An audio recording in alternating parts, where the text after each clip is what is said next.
Bueno, pues buenas tardes y muy agradecido por esta invitación que la he aceptado con legítimo orgullo porque conozco a Lola hace mucho tiempo y a Cristina la acabo de conocer personalmente, pero temo que es el comienzo de una bonita amistad. El humorista Miguel Gila, en una autobiografía, comienza diciendo: cuando yo nací no había nadie en casa. Y bajé a la portera y le dije: señora Julia, ¿qué me da a mí de merendar que ya he nacido? Le merendé y llegó mi madre y me dijo: hijo, que sea la última vez que nace solo. Eso es lo que no soporta la madre extraña, que sea la última vez que nace solo.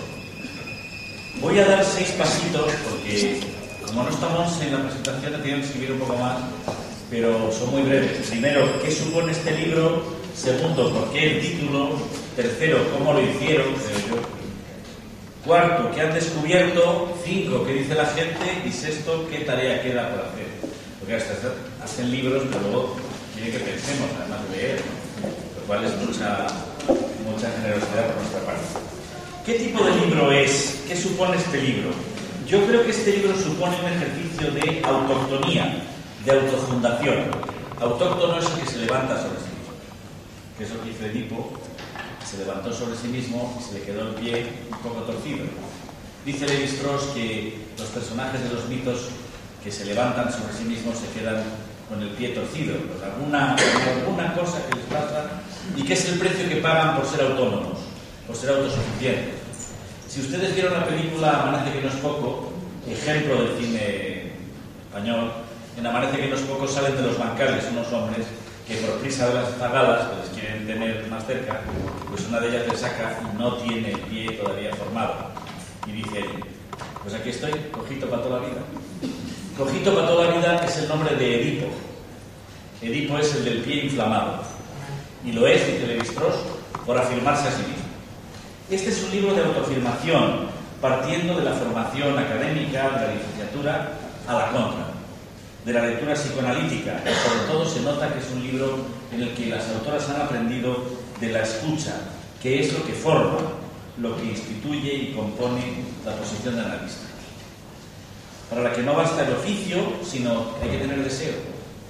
No sé cómo se puede definir el deseo del analista, pero el deseo de analista, pero es que a alguien, después de haberse analizado y haber pensado en qué le ocurre, todavía le quedan ganas para ayudar a otros a que lo hagan. Creo que esa puede ser una formulación sencilla del deseo de analista. Es un nacimiento en soledad, que nos iguala por fin a todos, donde no hay propiamente maestros y discípulos, sino personas empeñadas en la escucha de las formaciones del inconsciente, en los tipos o en los textos. Se nota que es un libro, por eso lo que supone una gran pasión, un poco atemperada, un poquito, las autoras, que se ponen de pie y se hacen autóctonas a cambio de no ser todo, de no ser un sujeto completo, saturado, sino que exhiben la característica del sujeto del inconsciente, que es la manquedad, lo que llaman los franceses le manque. Porque el que analiza, quien analiza, no es un sabelotodo, que lo tiene ya pensado y dice: ya sé de qué va, sino precisamente quien es capaz de escuchar y puntuar para que se pueda poner en palabra lo anómalo del síntoma, que es de lo más normal.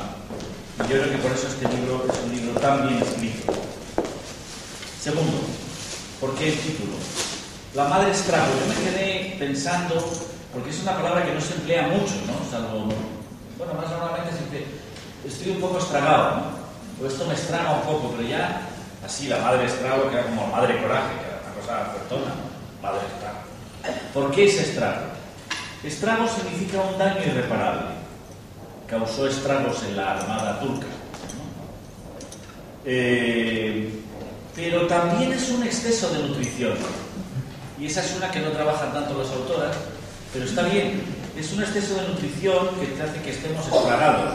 O sea que ahí se da alimentación, se dan dones y regalos, o se da información por demás, inoportuna, obscena. Si la escena que lo hace posible.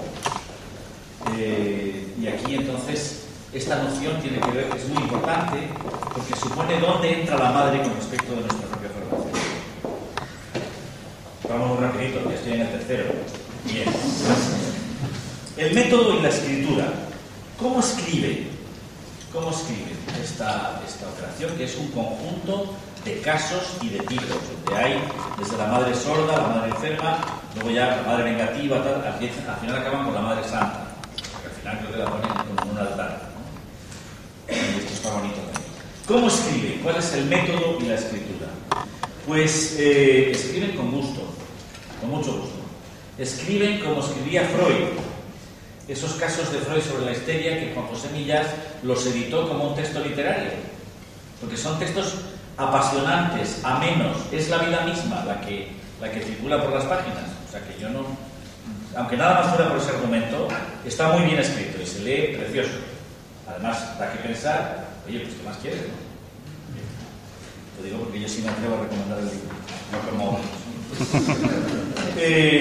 Creo que en el estilo hay diferencias, son dos personas, son dos mujeres, no lo olvidemos, que escriben sobre la madre Estrago. Ambas tienen la condición de madre. En el estilo parece un poco más expresiva Lola a veces, parece más técnica Cristina, pero otras veces se cambian los papeles, ¿no? Y van componiendo figuras que más que arquetipos se pueden considerar como escenas, ¿no? Como escenas. Hay personajes en cada uno de esos tipos, hay escenas, que sería una buena definición de lo inconsciente. Lo inconsciente no es una protuberancia que le sale a uno en cierta parte, sino que es el haber estado en una red de relaciones, en una situación. Eso es complejo. Y en ese sentido, lo inconsciente seguramente es esas escenas que nosotros vivimos cuando éramos críos, que no pudimos con ellas y que mandamos a otro sitio, que reprimimos, ¿no? Por tanto, lo inconsciente no es un espacio, sino que está hecho de las escenas que hemos atravesado, que hemos vivido, que ya no sabemos nombrarlas, que ya se han quedado allí, ¿no? Por eso me interesa mucho nombrar que esa escritura pone orden y pone discurso a lo que era sencillamente, a veces un exabrupto, un lapsus, un acto fallido. Por cierto que la expresión lapsus de Toledo es preciosa, os felicito.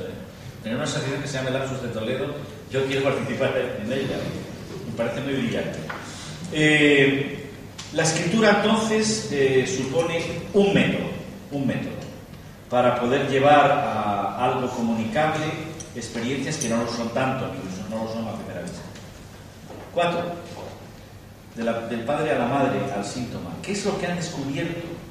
Y aquí hago una pregunta que no sé muy bien cómo formular, porque este libro se escribe en un contexto contemporáneo que es un contexto en el que los padres tenemos muy poco valor. La figura paterna tiene menos valor que antaño.